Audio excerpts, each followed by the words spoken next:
당신 어머니한테 대체 왜 그런 짓을 한 거야? 당신 나를 의심해? 미쳤어? 내가 그런 짓을 왜 하겠어? CCTV에 다 찍혔어. 당신이 어머니 약을 바꿔치기 하고 어머니 음식에 이상한 걸 타는 걸. 말도 안 되는 소리 하지 마. 난 그런 적 없어. 난 잘못한 게 없다고. 오히려 내가 피해자라고. 오늘의 사연은 13년간의 결혼 생활 속에 숨겨진 충격적인 진실입니다. 위암 수술을 받은 시어머니와 헌신적으로 간병한 며느리. 하지만 CCTV에 찍힌 충격적인 장면. 과연 어떤 일이 있었던 걸까요? 사연을 들어보시고 응원의 댓글 부탁드립니다. 안녕하세요. 저는 지방 있는 소방서에서 구조대원으로 일하고 있는 38살 이민준이라고 합니다. 오늘 저는 13년 동안의 결혼 생활 속에 숨겨져 있던 충격적인 이야기를 하려고 합니다. 아내와는 제가 소방서에 첫 발령받았을 때 만났습니다. 당시 아내는 보험 설계사로 일하고 있었고 우연히 소방서에 보험 상담을 하러 왔다가 알게 됐죠. 서로를 이해하고 배려하는 모습에 반해 연애 6개월 만에 결혼까지 하게 되었습니다. 어머니는 제가 어렸을 때부터 시장에서 분식집을 운영하시며 저를 키우셨습니다. 평생을 저 하나만 보고 살아오신 분이었죠. 어린 시절 저희 집은 넉넉하지 않았습니다. 아버지가 제가 초등학교 2학년 때 교통사고로 갑자기 돌아가시고 어머니 혼자서 저를 키우시느라 정말 고생 많으셨죠. 하지만 어머니는 단 한 번도 힘들다는 내색을 하지 않으셨습니다. 새벽부터 밤늦게까지 시장에서 분식집을 운영하시면서 제가 하고 싶은 건 다 해줄 수 있도록 애쓰셨어요. 다른 아이들처럼 학원도 보내주시고 컴퓨터도 사주시려고 쉬는 날 없이 일하셨던 모습이 아직도 선명합니다. 그렇게 저를 뒷바라지 하시느라 한평생을 고생하셨지만 단 한 번도 아프다는 말씀을 하신 적이 없으셨어요. 그래서 저는 우리 어머니는 영원히 건강하실 거라고 믿었습니다. 평생 일하시면서도 감기 한 번 걸리신 적 없으셨으니까요. 그러던 어느 날부터 어머니가 부쩍 마르시기 시작했습니다. 소방관인 저는 교대 근무가 끝날 때마다 어머님 가게에 들러 밥을 먹곤 했는데 그때마다 평소보다 훨씬 피곤해 보이시는 어머님의 모습이 눈에 들어왔습니다. 평생 장사하면서도 아프다는 말씀 한 번 안 하시던 분이 갑자기 기운이 없어 보이시더니 식사량도 눈에 띄게 줄어들었고 목소리에도 힘이 없어지셨습니다. 새벽부터 밤늦게까지 일하시던 분이었는데 가게 문을 일찍 닫는 날이 잦아졌고 손님들께 웃음으로 맞이하시던 모습도 사라지고 매일 아침 시장을 보시던 발걸음도 늦어졌죠. 이제는 자주 앉아서 쉬시는 모습이 보였고 하루도 쉬지 않고 일하시던 분이 힘들어하셔서요.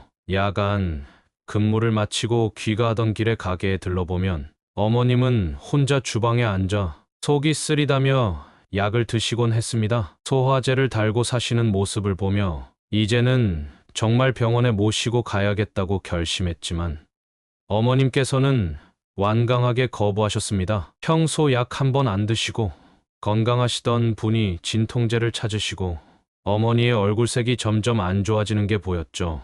가끔 배를 움켜쥐시는 모습도 눈에 밟혔고 식은땀을 자주 흘리시는 게 걱정됐습니다. 전화를 받으시면서도 숨을 고르시던 모습이 가게 일도 예전처럼 하시지 못하시고 저녁이면 기진맥진해서 쓰러지듯 주무시는 것 같았어요. 평소 좋아하시던 음식도 잘 못 드시고 몸이 안 좋으신 걸 숨기려 하셨지만 제가 걱정할까봐 말씀도 못 하셨나 봅니다. 하루하루 몸이 말라가는 게 보였는데 옷이 헐렁해지고 얼굴이 파리해지셔서 늘 걱정돼서요. 걸음걸이도 점점 불안정해 보이셨고 병원에 가자고 해도 괜찮다고만 하시고 진통제로만 버티려 하시는 모습에 어떻게 병원을 모시고 가야 하나 고민하고 있었습니다. 소방관으로 일하며 수많은 응급 상황을 겪었지만 정작 가장 가까운 사람의 건강 이상 앞에서는 무력하기만 했습니다. 출동할 때마다 휴대폰을 손에서 놓지 못했고 혹시나 어머님께 무슨 일이 생길까 하는 걱정에 밤잠을 설치는 날이 많아졌습니다. 특히 마음에 걸렸던 것은 어머님께서 음식을 드실 때마다 얼굴을 찌푸리시는 모습이었습니다. 평생을 음식을 만들며 사신 분이 이제는 식사 자체가 고통스러워 보였습니다. 그러던 어느 날 출동 갔다 돌아오니 어머니가 쓰러지셨다는 전달을 받았습니다. 순간 머리가 하얘지면서 정신없이 가게로 달려갔죠. 동료들은 이미 도착해서 응급처치를 하고 계셨고 어머니는 창백한 얼굴로 들것에 실려 계셨습니다. 구급차에 동승해서 큰 병원 응급실로 향했는데 가슴이 터질 것 같은 심정으로 검사 결과를 기다렸습니다. 피검사, CT, 내시경 등 온갖 검사가 이어졌고 의사 선생님의 표정이 너무나 심각해 보였습니다. 검사 결과를 듣는 순간 세상이 무너지는 것 같았죠. 위암 3기라는 청천벽력 같은 진단이었습니다. 이미 위벽을 뚫고 주변 림프절까지 전이가 됐다고 했고 당장 수술이 필요하다는 말씀에 눈앞이 캄캄했습니다. 어머니는 그저 속이 안 좋은 줄로만 알고 계셨는데 암이라는 단어를 듣고 깜짝 놀라셨었습니다. 수술 전 검사에서 심장이나 폐 기능도 걱정이라 하셨고 오랜 항암 치료도 필요할 거라는 설명을 들었습니다. 의료진은 시간이 많지 않다며 서둘러 수술을 권했고 병실에 입원하시자마자 수술 준비가 시작되었습니다. 어머니는 수술 동의서에 서명하시면서 손을 떠셔서요. 저는 어머니 앞에서 눈물을 보일 수 없어 화장실에서 울었고 큰 수술비를 어떻게 감당해야 할지도 막막했습니다. 은행 대출도 알아보고 집도 팔아야 하나 고민했죠. 어머니는 오히려 저를 걱정하시며 미안하다고 하셨는데 그 말씀을 듣는 게 더 가슴이 아팠습니다. 그때 아내가 저의 어깨를 두드리며 말했습니다. 은행 대출은 이자가 너무 비싸다고 했죠. 아내가 자신의 통장에서 수술비를 먼저 내겠다 했습니다. 결혼하고 모아둔 돈이 있다며 써야 할 때 써야 한다고 했죠. 수술비 걱정은 일단 덜게 되었지만 간병이 걱정이었습니다. 아내는 자청해서 간병을 하겠다고 나섰어요. 직장도 그만두고 어머니 곁을 지키겠다고 했죠. 보험 설계사 출신이라 보험 청구도 자신 있다고 했고 수술이 잘 되면 나중에 보험금 청구도 돕겠다 했습니다. 어머니를 위해 자신의 커리어를 포기하겠다는 결정이었죠. 아내는 병원 생활에 필요한 것들을 꼼꼼히 챙겼고 수술 후 관리 방법도 미리 공부했습니다. 병원에서 하는 보호자 교육도 성실히 들었죠. 수술 전날에는 밤새 어머니 옆을 지켰습니다. 아내의 희생적인 모습에 눈물이 날 것 같았어요. 어머니도 며느리의 정성에 감동하신 것 같았습니다. 아내는 보험 설계사 출신이라 그런지 의료진과 대화도 능숙했고 어머니 병실에 필요한 물품들도 하나하나 준비했죠. 수술 후 먹을 죽도 직접 끓여오겠다고 했습니다. 항암 치료 기간 동안의 식단까지 미리 계획했어요. 아내는 마치 전문 간호사처럼 꼼꼼히 준비했고 저는 그런 아내가 너무나 고마웠습니다. 어머니의 수술과 회복을 위해 최선을 다하는 모습에 이렇게 착한 와이프를 만난 게 행운이라고 생각했죠. 아내는 입원 수속부터 병실 준비까지 완벽했고 마치 전문가처럼 의사와 상담도 척척 해냈습니다. 간호사들과도 친하게 지내며 정보를 얻어왔고 어머니의 투약 시간표까지 미리 작성해 두었습니다. 수술 전 필요한 모든 준비를 마무리했죠. 어머니도 며느리의 정성이 고마우셨을 겁니다. 수술만 잘 되길 바라는 마음뿐이었습니다. 수술날 수술실 앞에서 초조하게 기다리던 그 시간들이 제 인생에서 가장 길게 느껴졌던 것 같습니다. 의사 선생님은 수술이 쉽지 않을 거라고 하셨고 최악의 경우도 대비하라는 말씀에 가슴이 무너졌습니다. 어머니를 수술실로 보내드리면서 마지막일까봐 두려웠고 그동안 효도 한번 제대로 못해드린 것이 너무 후회됐습니다. 다행히 7시간의 대수술이 무사히 끝났다는 말을 들었습니다. 의사 선생님은 수술이 성공적이었다고 말씀하셨죠. 예상보다 전이가 심하지 않아 다행이라고 하셨고 중환자실에서 이틀을 지내시고 병실로 옮기셨습니다. 마취에서 깨어나신 어머니는 많이 힘들어하셨어요. 수술 부위 통증으로 잠도 잘 못 주무셨습니다. 하지만 회복은 예상보다 빨랐고 의료진도 놀라워했죠. 아내는 밤낮으로 어머니의 곁을 지켰습니다. 수술 부위 소독은 물론 투약 시간도 꼼꼼하게 챙겼고, 식사 보조부터 대소변 처리까지 헌신적으로 도왔죠. 저는 일과 병간호를 번갈아 가며 정신없는 날들을 보냈고, 아내는 단 한 번도 피곤한 기색을 보이지 않았습니다. 오히려 저보고 일에 집중하라며 배려해 주었죠. 어머니는 하루가 다르게 건강을 되찾아가셨습니다. 회복실 간호사들도 아내의 간호 솜씨를 칭찬했고, 환자식도 죽 한 숟가락도 남기지 않고 드셨습니다. 주치의도 어머니의 회복 속도가 놀랍다고 했죠. 항암 치료 시작 전까지 체력을 회복해야 한다며? 아내는 더욱 열심히 병간호에 매진했습니다. 퇴원하시기 전까지 한 달이라는 시간이 흘렀고, 어머니는 힘들 때마다 며느리 손을 꼭 잡으셨죠. 저는 일하는 동안에도 마음이 편했습니다. 아내가 어머니를 잘 돌봐주고 있다는 믿음이 있어서죠. 퇴원 전날 의사 선생님은 항암 치료를 시작하자고 하셨고, 아내는 이제 보험 청구를 시작하겠다고 말했습니다. 보험 설계사 출신이라 절차를 잘 안다며 자신했죠. 입원 기록과 진단서 등 서류를 꼼꼼히 챙겼고, 보험사에 청구할 서류도 완벽하게 준비했습니다. 퇴원 수속을 밟으면서 간호사들과 인사를 나눴고, 다들 우리 며느리가 최고라고 칭찬이 자자했죠.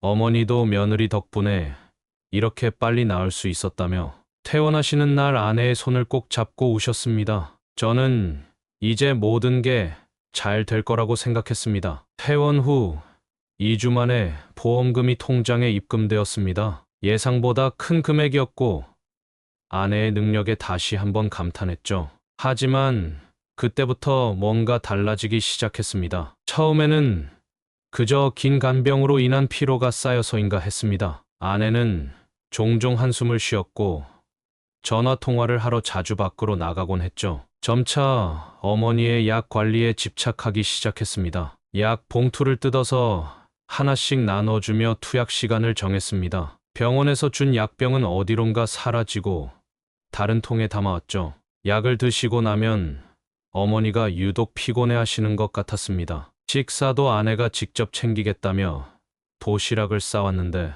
어머니는 그때부터 속이 더 불편하다고 하셨습니다. 어머니가 음식이 맵다고 하면 아내는 그럴 리가 없다며, 분명 싱겁게 했다고 식사를 제대로 하셔야 빨리 낫는다며 반강제로 식사를 권했습니다. 병원비 정산 서류를 본다며 통장을 자기가 맡아야 한다고, 보험금 관련 서류도 자신이 보관하겠다며 가져갔습니다. 어머니 앞으로 온 우편물도 자신이 확인하겠다고 했죠.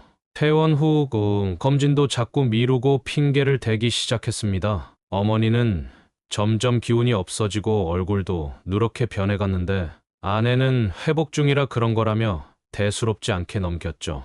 밤에 속이 아프다고 하시면 진통제라며 약을 건넸고, 그 약을 드시고 나면 어머니는 더 힘들어 하셨습니다. 아내는 어머니 방에 자주 들어가 뭔가를 살피더니 통장이나 보험 서류를 뒤지는 것 같았습니다. 보험금 관련 상담이 있다며 자주 외출을 하더니 어느 날은 추가 보험금 청구가 가능하다는 말도 했습니다. 어머니의 상태는 점점 나빠지는데 아내는 전혀 신경 쓰지 않았고, 오히려 빨리 회복하고 계시다며 저를 안심시키기만 했습니다. 이상한 느낌이 들기 시작했지만 제 착각일 거라 생각했습니다. 하지만 날이 갈수록 어머니의 상태가 이상했고, 밤마다 고통을 호소하시는 모습이 마음에 걸렸습니다. 무언가 잘못되어 가고 있다는 느낌을 지울 수 없었습니다. 퇴원한 지 한 달이 지나자 어머니의 상태가 급격히 나빠졌습니다. 밤마다 속이 쓰리다며 끙끙 앓는 소리가 들렸고, 식사할 때마다 구토를 심하게 하시기 시작했습니다. 얼굴색은 점점 창백해지고 몸무게도 급격히 줄어들었죠. 기력이 너무 없으셔서 화장실도 혼자 가기 힘들어 하셨고, 걸음걸이도 점점 불안정해져서 넘어질까 걱정됐습니다. 아내가 챙겨주는 약을 먹고 나면 더 힘들어 하시는 것 같았고, 밤에는 식은땀을 흘리며 통증을 호소하셨습니다. 수술 전보다 더 심한 고통을 겪으시는 것 같았죠. 어머니는 점점 말씀도 줄어들고 무기력해지셨습니다. 예전처럼 TV도 안 보시고 하루 종일 누워만 계셨죠. 아내가 주는 음식은 보기도 힘들어 하셨습니다. 하지만 아내는 어머니의 고통을 무시하기 시작했고, 오히려 예민하게 굴지 말라며 핀잔을 주기도 했습니다. 병원에 가보자는 제 말에도 검진 시기가 아니라며 거부했죠. 어머니의 얼굴은 날이 갈수록 누렇게 변해갔고, 숨 쉬는 것조차 힘들어 하시는 날이 많아졌습니다. 밤에는 진통제를 달라고 애원하실 정도였죠. 하지만 아내는 그저 습관성이 된다며 참으라고만 하고, 제가 걱정되어 무슨 말이라도 하면 소리 지르며 짜증을 내는 게 일상이 되었습니다. 어머니는 점점 자포자기 상태가 되어갔고, 저는 일 때문에 자주 보지 못해 더 마음이 아팠죠. 어머니는 제게 무슨 말씀을 하려다 망설이며 말 못하는 모습이 종종 보였고, 무언가 많이 괴로워하시는 것 같았습니다. 아내는 여전히 보험금 이야기만 하고 있었고, 어머니의 상태는 안중에도 없어 보였습니다. 어느 날 갑자기 팀원이 휴무날을 바꿔달라 해서 급하게 바꿔서 쉬게 된 날 아내는 아침 일찍 어디 나가고 없어서 제가 어머니 약을 정리하다가 이상한 점을 발견했습니다. 병원에서 받은 약과 색깔이 다른 알약들이 섞여 있었어요. 아내가 어머니 약을 보관해둔 약통을 자세히 살펴보니 충격이었습니다. 처방약이 아닌 다른 약들이 들어있는 것 같았어요. 그날부터 뭔가 이상하다 생각이 들어 어머니가 드시는 음식도 유심히 관찰하기 시작했습니다. 아내가 잠깐 자리를 비울 때마다 어머니 음식을 아내 몰래 간을 봤는데 맵고 짜고 자극적이었습니다. 위암 환자들이 먹으면 안 되는 맛이었어요. 이상한 마음에 병원에 직접 전화를 걸어보았습니다. 예약된 검진 일정들이 전부 취소되었다는 답변을 들었죠. 아내는 변경했다고 했는데 그것도 거짓말이었습니다. 어머니의 통장 내역도 몰래 확인해 보았습니다. 아내 명의로 된 계좌로 돈이 빠져나간 흔적이 있었죠. 큰 금액이 여러 번에 걸쳐 이체된 것을 발견했습니다. 보험금이 입금된 통장은 이미 텅 비어 있었습니다. 아내의 외출이 잦아질 때마다 돈이 빠져나갔더군요. 어머니 방에 작은 CCTV를 몰래 설치하기로 결심했습니다. 어머니 방 CCTV를 확인하면서 더 충격적인 사실을 알게 되었습니다. 아내는 어머니에게 항암제 대신 다른 약을 먹이고 있었죠. 의사가 처방한 약은 어디론가 사라지고 없었습니다. 어머니가 진통을 호소할 때도 진통제 대신 수면제를 줬고, 식사에도 위장에 해로운 성분을 일부러 넣는 게 보였습니다. 매운 음식으로 위를 자극하는 것도 확인했죠. 정상적인 회복을 방해하려는 의도가 분명했습니다. 한 번은 어머니가 밤새 고통으로 잠을 못 이루셨는데 아내는 귀찮다는 듯 방문을 닫고 나가버렸습니다. 어머니 앞으로 온 병원 우편물도 전부 숨기고 있었고, 정기검진 일정도 모두 취소한 것이 밝혀졌습니다. 보험 관련 서류들을 보니 더 큰 충격에 빠졌습니다. 고액의 추가 보험금을 노리고 있다는 증거였죠. 어머니의 상태가 악화되어 암이 재발하거나 사망에 이른다면 나올 보험금이 나오는 걸 노리는 것 같았습니다. 관련 서류를 조작하려 한 흔적도 발견되었습니다. 어머니 명의의 추가 대출도 알아보고 있었고, 보험금 관련 서류를 위조하려 한 정황도 있었죠. 병원 진단서를 조작하려 시도한 흔적도 있었습니다. 어머니의 상태를 더 심각하게 보이게 하려는 의도였죠. 증상을 과장해서 보험사에 허위 청구를 하려 했고, 이전에도 비슷한 일을 저지른 전력이 있었습니다. 과거 직장에서도 이런 일이 있었다는 걸 알게 됐죠. 보험 설계사 시절 고객들을 상대로 보험 사기를 쳤다는 충격적인 이야기들이 하나둘씩 드러났습니다. 심지어 다른 보험사에서 비슷한 일로 해고된 적도 있었죠. 한 번은 어머니가 밤중에 심한 통증으로 쓰러지셨는데 아내는 일부러 구급차 부르는 것을 지연시켰습니다. 응급실에 가면 자신의 범행이 들통날까 두려웠던 거죠. 어머니의 처방약을 몰래 버리는 장면도 카메라에 찍혔고, 자극적인 음식을 강요하는 모습도 확인했습니다. 모든 증거가 아내의 계획적인 범행이었음을 가리켰죠. 발견한 증거들을 체계적으로 수집하기 시작했습니다. 우선 어머니 방의 CCTV 영상을 전부 백업했고, 약통에 담긴 의심스러운 약들도 모두 수거했습니다. 음식물 샘플도 따로 챙겨두기 시작했고, 아내가 버린 약병들도 쓰레기통에서 찾아냈죠. 몰래 찍어둔 사진들도 정리해 두었습니다. 한 달치 넘는 증거들이 차곡차곡 쌓여갔어요. 취소된 병원 예약 내역도 전부 출력해 두었고, 아내가 숨긴 병원 우편물도 찾아냈습니다. 어머니 통장 거래 내역도 전부 복사해 두었죠. 아내가 보관하던 보험 서류들도 확인했습니다. 위조하려던 서류의 흔적도 발견할 수 있었죠. 무엇보다 충격적인 건 아내의 과거 이력이었습니다. 이전 보험사에서의 의심스러운 사건들이 있었고, 비슷한 수법의 보험금 청구 시도가 있었더군요. 다른 보험사의 제보로 해고된 전력도 찾았습니다. 아내의 범행은 우연이 아닌 계획된 것이었죠.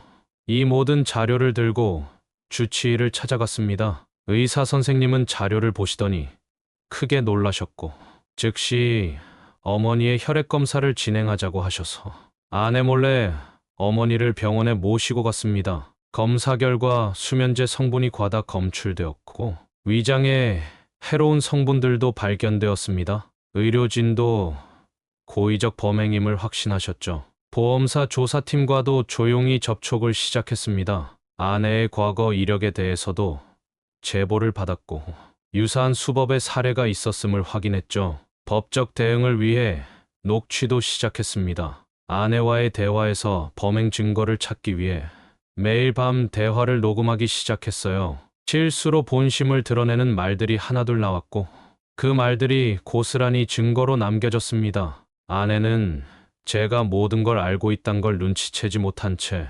계속해서 추가 보험금을 노리고 있었죠. 경찰에 신고하기 전 마지막 증거 수집을 하면서 가슴이 미어지는 고통을 겪어야 했습니다. 13년을 함께 살아온 아내의 실체를 마주하며 이제는 더 이상 지체할 수 없다는 결심을 했습니다. 모든 증거를 수집한 후 아내와 마주 앉았습니다. 차분히 이야기를 시작하려 했지만 목소리가 떨렸죠.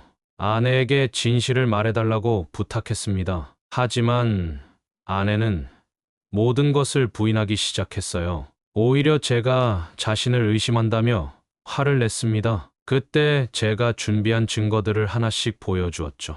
CCTV 영상부터 혈액 검사 결과까지 모두 보여줬습니다. 아내의 얼굴이 창백하게 변해갔습니다. 하지만 여전히 발뺌하며 소리를 지르기 시작했고, 오히려 저를 정신병자 취급하기 시작했습니다. 제가 어머니를 잘못 돌봐서 그런 거라며 책임을 전가하고, 심지어 어머니가 자신을 미워한다며 피해자인 척했습니다. 고성이 오가는 말다툼이 이어졌고, 아내는 히스테리를 부리기 시작했습니다. 물건을 집어던지고 소리를 지르면서 자신은 잘못이 없다고 우겼습니다. 그러다 갑자기 짐을 싸겠다며 방으로 들어갔고, 서류를 가지고 도망가려 했습니다. 하지만 이미 중요한 증거들은 제가 보관하고 있었죠. 아내는 자신의 통장을 들고 나가려 했지만 이미 거래 정지 신청을 해둔 상태였습니다. 아내의 행동이 점점 더 과격해져 갔고, 어머니 방까지 들어가 행패를 부리려 했습니다. 그때 처음으로 제가 아내를 강하게 제지했죠. 경찰에 신고하겠다고 하자 태도가 돌변했습니다. 갑자기 무릎을 꿇고 울면서 용서를 빌었습니다. 하지만 이미 돌이킬 수 없는 선을 넘었다고 말했죠.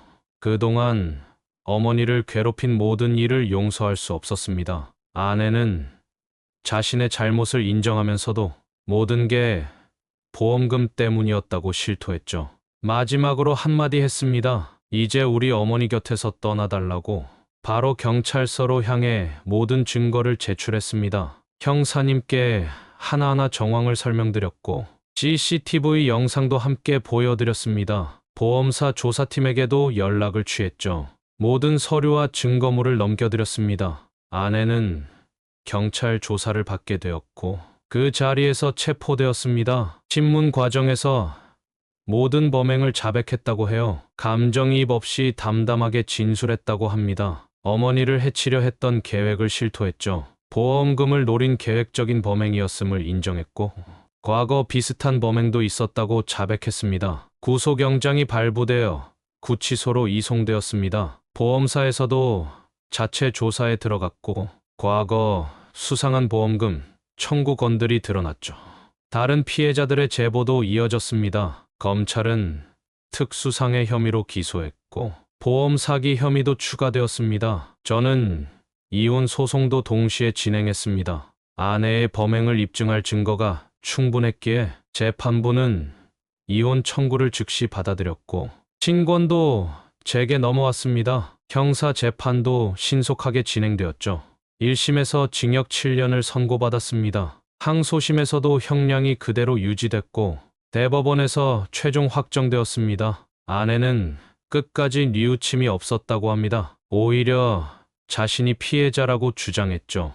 어머니는 그제서야 안도의 한숨을 내쉬셨고 저도 긴 악몽에서 깨어난 것 같았습니다. 하지만 아직 해결해야 할 일이 남아 있었습니다. 보험금 반환 소송이 시작되었고 부당 청구된 보험금을 모두 돌려줘야 했죠. 아내 명의로 된 재산을 정리하고 피해 보상도 진행해야 했습니다. 경찰 조사가 진행되면서 더 충격적인 사실들이 드러났습니다. 아내의 과거 범죄 기록이 하나둘씩 밝혀지기 시작했죠. 이전 보험사에서도 비슷한 수법의 사건이 있었습니다. 보험 설계사로 일하며 고객들을 속여왔다는 사실이었죠. 가입자들의 보험금을 빼돌린 전력도 발견되었고 위조된 서류들도 다수 발견되었습니다. 한 보험사에서는 비리가 적발되어 해고된 적도 있었죠. 다른 회사에서도 유사한 민원이 있었다고 합니다. 전 직장에서는 허위 청구로 큰 피해를 입혔다는군요. 그때도 환자의 상태를 조작해 보험금을 타내려 했답니다. 여러 보험사에서 피해 사례가 쏟아져 나왔고 수법도 이번과 비슷했다고 했습니다. 아내는 보험 설계사 시절부터 이런 일을 저질러 왔던 거죠. 보험 관련 지식을 악용해 범행을 저질렀다는 게 밝혀졌고 수사가 진행될수록 피해 규모는 눈덩이처럼 불어났습니다. 이전 회사의 동료들도 제보를 시작했고 아내의 악행은 하나둘씩 세상에 드러나기 시작했습니다. 보험사 감사팀에서도 과거 자료들을 찾아냈고 모든 기록이 아내의 범행을 입증하고 있었습니다. 특히 고액 보험 가입자들을 노린 사실이 밝혀졌죠. 환자의 상태를 조작해 보험금을 타내는 수법으로 여러 명의 피해자를 만들어 왔다는 사실이 드러났습니다. 아내는 체포 후에도 진심 어린 사과 한마디가 없었고 오히려 피해자인 척하며 책임을 회피하려 했습니다. 제가 알던 아내의 모습은 가면이었던 거죠. 13년이라는 시간 동안 완벽하게 속아왔던 겁니다. 경찰은 추가 피해자가 더 있을 것으로 보고 수사를 확대했고 보험사들도 과거 기록을 전수조사하기 시작했습니다. 하나둘씩 드러나는 충격적인 진실에 머리가 어지러웠고 더 이상의 사실은 듣고 싶지 않을 정도였습니다. 그동안 제 옆에서 이런 일을 저질러 왔다는 게 믿기지 않았죠. 아내가 구속된 후 어머니의 회복은 생각보다 더딘 걸음을 시작했습니다. 처음에는 그동안 먹었던 수면제와 가짜 약의 부작용으로 큰 고통을 겪으셨습니다. 며칠 동안은 잠을 이루지 못하고 불안에 떠셨고 밤마다 식은땀을 흘리시며 몸을 떠셨습니다. 위장이 너무 약해져서 미음조차 제대로 넘기지 못하셨고 단순한 미열에도 온몸이 떠시곤 했습니다. 병원에서는 우선 몸 상태를 회복시키는데 집중했습니다. 수액을 맞으며 영양 보충을 하고 위장 기능을 되살리기 위해 매우 조심스럽게 식사량을 늘려갔습니다. 처음 일주일은 미음으로만 버텨야 했고 그 다음 주부터 죽을 조금씩 시도해 보았습니다. 위가 거부 반응을 보일 때마다 다시 처음부터 시작해야 했기에 식사 하나하나가 도전이었습니다. 한 달이 지나서야 묽은 죽을 제대로 드실 수 있게 되었고 그제서야 본격적인 항암 치료, 재개를 논의할 수 있었습니다. 의료진은 치료가 중단된 기간이 있어 우려를 표했지만 다행히 어머니의 의지가 강하셨습니다. 항암 치료를 다시 시작하고 난 첫 달은 정말 힘든 시간이었습니다. 약해진 몸으로 치료를 견뎌내야 했기에 부작용도 전보다 더 심했습니다. 구토가 심해 하루 종일 아무것도 드시지 못하는 날도 잦았고 온몸의 통증 때문에 잠들지 못하는 밤도 많았습니다. 그래도 어머니는 이번에는 제대로 된 치료라는 믿음으로 하루하루를 버텨내셨습니다. 2달이 지나자 조금씩 변화가 보이기 시작했습니다. 구토 증상이 줄어들면서 식사량이 늘어났고 혈색도 조금씩 돌아오기 시작했습니다. 무엇보다 표정이 달라지셨습니다. 더 이상 누군가의 감시 없이 편안한 마음으로 치료에 전념하실 수 있다는 것만으로도 큰 위안이 되셨던 것 같습니다. 3개월 차에 접어들면서 신체에서도 긍정적인 변화가 나타났습니다. 암세포의 성장이 억제되고 있다는 소견이 나왔고 영양 상태도 많이 호전되었습니다. 체중이 조금씩 늘어나기 시작했고 면역 수치도 상승했습니다. 의료진도 어머니의 회복 의지에 놀라워했습니다. 4개월이 되자 어머니는 혼자서 화장실도 다니실 수 있게 되었고 짧은 거리는 부축 없이도 걸으실 수 있게 되었습니다. 병원 복도를 천천히 걸으시는 연습을 시작했고 좋은 날씨에는 병원 정원까지 산책을 나가기도 했습니다. 5개월 차에는 진한죽에서 일반 식사로 넘어갈 수 있게 되었습니다. 처음에는 부드러운 음식부터 시작해서 조금씩 식단을 늘려갔습니다. 밥 한 숟가락을 드실 때마다 어머니의 눈시울이 붉어지곤 했습니다. 그동안 얼마나 일상적인 식사를 그리워하셨을지 생각만 해도 마음이 아팠습니다. 6개월이 지나자 어머니는 병원 앞 벤치에서 책을 읽으실 정도로 체력을 회복하셨습니다. TV도 보시고 간단한 손뜨개질도 다시 시작하셨습니다. 웃음소리도 조금씩 늘어났고 친구분들과 전화통화도 하시기 시작했습니다. 치료 시작 8개월 만에 의사 선생님께서는 항암 치료를 잠시 중단하고 경과를 지켜보자고 하셨습니다. 검사 결과가 매우 양호했고 이제는 정기적인 검진만으로도 충분하다는 판단이었습니다. 그날 저녁 어머니와 함께 병원 식당에서 오랜만에 설렁탕을 드셨는데 그날의 어머니 미소를 저는 평생 잊지 못할 것 같습니다. 퇴원 후에도 회복은 계속되었습니다. 매일 아침 동네 한 바퀴를 천천히 걸으시면서 체력을 키우셨고 작은 화분도 가꾸기 시작하셨습니다. 한 달에 한 번씩 하는 정기검진은 긴장되는 순간이었지만 다행히 결과는 계속해서 좋았습니다. 법적 처리가 마무리되면서 우리의 실제 회복도 시작되었습니다. 아내의 재판 과정에서 여러 보험 사기 사건이 추가로 밝혀졌고 과거 피해자들도 잇따라 나타났습니다. 검찰 조사 결과 아내는 보험 설계사로 일하면서 최소 5건 이상의 유사 범행을 저지른 것으로 드러났습니다. 1심에서 징역 7년을 선고받은 아내는 항소했지만 오히려 항소심에서 추가 범행이 밝혀져 형량이 더 늘어났습니다. 결국 징역 9년이 확정되었고 보험금 전액 반환과 함께 거액의 손해배상 판결도 받았습니다. 이혼 소송도 순조롭게 진행되었습니다. 재판부는 아내의 명백한 범죄 행위를 인정하여 제 편에서 이혼 판결을 내려주었고 위자료 청구도 받아들였습니다. 공동 재산은 불법적으로 취득한 보험금을 제외하고 정상적인 부분만 분할되었습니다. 아이들은 처음에 많이 힘들어했습니다. 갑자기 엄마가 사라진 현실을 받아들이기 어려워했고 친구들의 시선도 두려워했습니다. 하지만 어머니께서 아이들을 무척 잘 보듬어 주셨습니다. 손주들과 함께 보내는 시간이 늘어나면서 아이들은 할머니의 사랑으로 점차 상처를 치유해갔습니다. 저는 퇴근 후에는 반드시 아이들과 시간을 보내려 노력했고